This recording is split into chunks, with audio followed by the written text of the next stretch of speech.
не айтайын деп жатырмын? Анау алапес, таз және соқырдың қиссасын білесіздер ғой, атақты. Дұрыс па? Сол қиссада мысалға тазда дым жоқ еді ғой басында, дұрыс па? Таз деген шаш жоқ адам ғой. Сол шаш жоқ адам адамдардың ішіне кіре алмайды екен да. Қиналады, бір күні Алла тағала сынау үшін бір періштені жібереді ғой. Сөйтеді де ана періште келіп адамның кейпінде келеді де, сен жаңағы білеміз, адамдардың ішіне кіре алмайтыныңды, сол басыңды сипап шашыңды өсіріп берейін деп не қылады да, сонымен шаш өседі. Қандай мал жақсы көресің дейді. Түйені жақсы көремін деп айтады, ұмытпасам, иә? Түйен деп айтады, сәл қателесуі мүмкін. Сөйтеді де бір боталы бір түйен тастайды да, Алла малыңа береке берсін деп кетеді. Анаң малы қырға сыймай қалады, таздың ше. Алапеске де келеді, алапес анау ауру ғой. Адамдардың ішіне кіре алмаймын, ойбай, анау мынау дегеннен кейін үстін сипап ана емдейді да.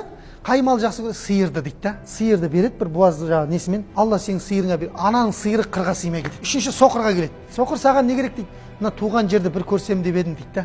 Көзін ашады ғой Алланың қалауымен жаңағы періште. Сөйтеді де қандай мал жақсы көресің дейді. Қойды жақсы көремін дейді ғой. Ма қой деп жаңағы бір-екі қойды тастайды. Алла малына береді. Енді бір күні сынағысы келеді Алла тағала. Үшеуін. Баяғы періштені адамның кейпінде қайтадан жібереді, бірақ бұл жолы жолаушының кейпінде. Сөйтіп тазға келеді ғой, ей таз, бір кездері мал болмап еді ғой. Сол мен еліме жете алмай тұрмын, бір неңді берсей түйеңді, жетіп алайын десе, айналайын кет деп айтады дейді ғой. Бұл менің атамнан қалған деп айтады. Қатты кетіп қалды деген осы ғой. Сәл кадрды артқа айналдырып отыр дейді да. Дәл сондай қылып арт жаққа қарай айналдыру керек. Баяғыда сен кім болдың деген. Айтады ғой, егер де дейді, өтірік айтып тұрған болсаң дейді, Құдай малыңнан берекетті алып басың қайтадан таз болып қалсын дейді періште. Өтірік түгіл дымы да жоқ дейді. Анау қоймайды ғой ше. Вот атамнан қалған деп. Алла саған жаңа дұғамды кетті дейді ғой. Ананың сол жерде шашының бәрі қайтадан түседі де малдары көз алдында қырда өледі ғой. Алапеске келеді, алапесте сиыр бар ғой. Ей, алапес мен еліме жетіп алайын.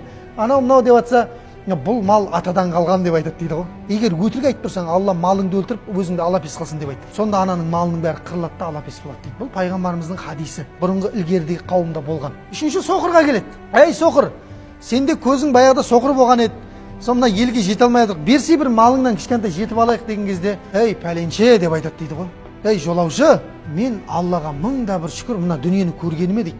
Мына мал менікі емес дейді. Қалағаныңды алда, алдыңа салып айдап алып кет дейді. Ана қырдың бәрін алып кет дейді сен. Бұл мал мен көргеніме разымын дейді мына дүниені. Өйткені мен көре алмадым дейді туған жерімді. Сонда ана періште айтты дейді ғой, сенің малың бізге керек жоқ деп айтады. Тек Алла үшеуіңді қайтадан бір сынау үшін мені жіберіп еді дейді. Сен ғана сынақтан өттің, ана екеуі кетті дейді. Көрдіңіз бе? Негізгі малдың иесі кім? Алла.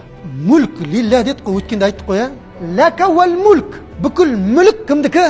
Алланікі. Біздікі ешкім емес. Біздікі екі мата болды. Егер ол бұйырса, бұйырылмай кетіп қалғандар бар. Кеше анау Семейде орман өртенген кезде ишара 15 адам өртеніп кеткен. Кепенсіз жоқ, кепен де жоқ бейшараларда. Көрдіңіз бе? Біреуге кепен бұйырады, біреуге бұйырмайды, біреулер суға батып өліп жатыр.